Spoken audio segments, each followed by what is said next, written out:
Nailed it. Alright, Darkseid, so remember I called it. Today is October the 7th. It's about 4 o'clock. Tomorrow, the boys, Stormfront gets her head exploded. Remember I called it. It's gonna happen.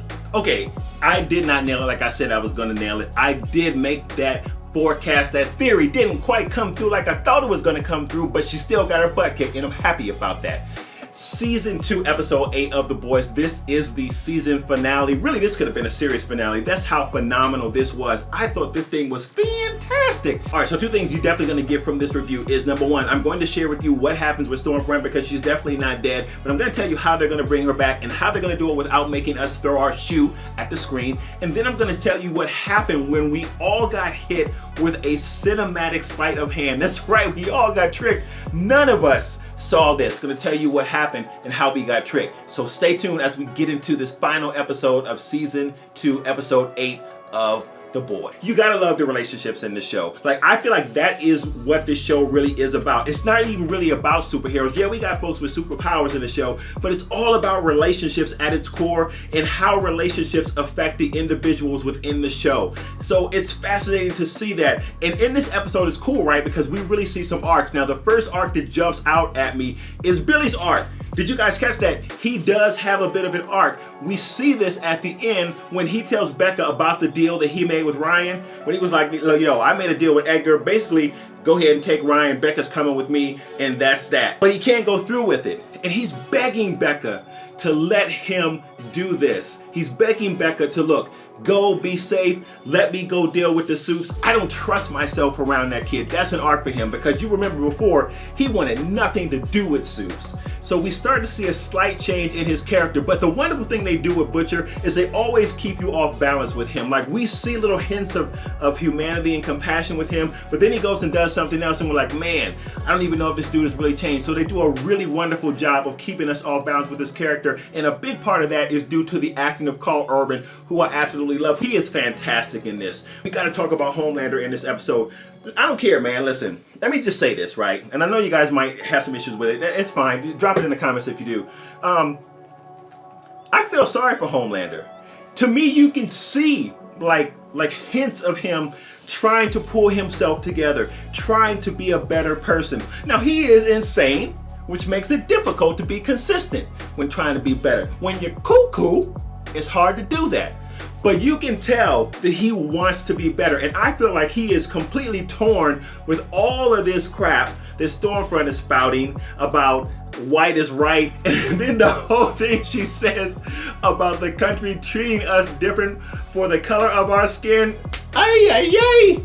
I thought, man, that's one thing I have to say too about this episode, this whole show. Like, they're not afraid to be political, man. They're not afraid to. I mean, they can afford to in this show because really the way that it's written, that's baked into the foundation or the core of this show. So, and I think that's why nobody gets mad. Like, nobody gets mad when they see this in The Boys. They're like, man, come on, why are you putting that in my shows? Like, I don't really want to see that. I'm watching TV. I'm watching movies to get away from that. We expect that in The Boys. As a matter of fact, it's part of what makes the storyline so powerful. Also, an interesting thing that we see about Homelander in this episode is, again, his marriage to approval, his marriage to have the love of the masses, which I really believe is a direct dig at our current president. I'm just gonna say it, man.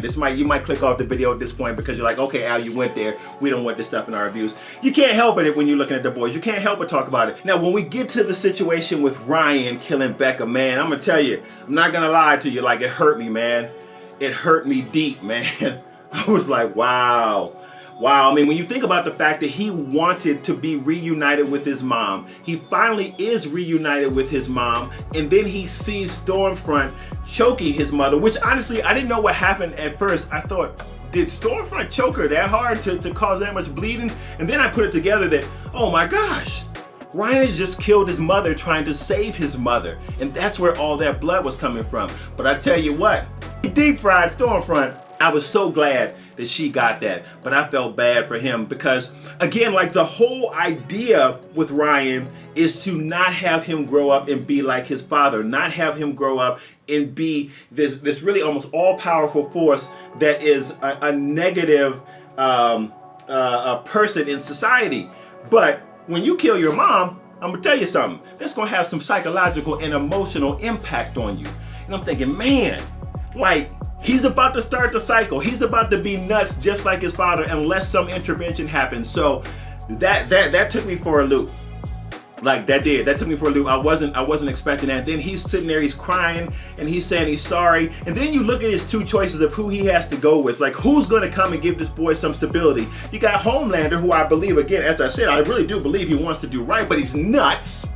And then you got Billy, who again, I think he wants to do right, but you can't trust Billy. I'm telling you, I've said before, the two are not that different. So he doesn't really have anybody to really lean on and bring him up in a stable way. So I feel like he's in a bad situation either way, and I can't wait to see how the showrunners deal with his character. Let me talk about Maeve, man.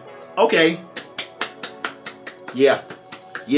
I am surprised that Maeve came to the rescue. I said the last review that Maeve was a wild card, and she still is a bit of a wild card to me. I really believe that Maeve is still a little bit unstable, but I'm surprised that she came to the rescue even at the end of this episode. And then she hatches her plan. She shows the video with Homelander and threatening to let all his secrets out. And I was surprised, honestly, that Homelander really didn't cut through her at that point. I was like, see, I told you, she's dead. But he didn't. Again, it shows the level of connection he has to praise, the level of connection that he has to keeping his status, to having people think certain things about him. He cannot get around it. He has to have it. Now, we also got thrown a cinematic curveball. It was a cinematic sleight of hand, and that was Cindy.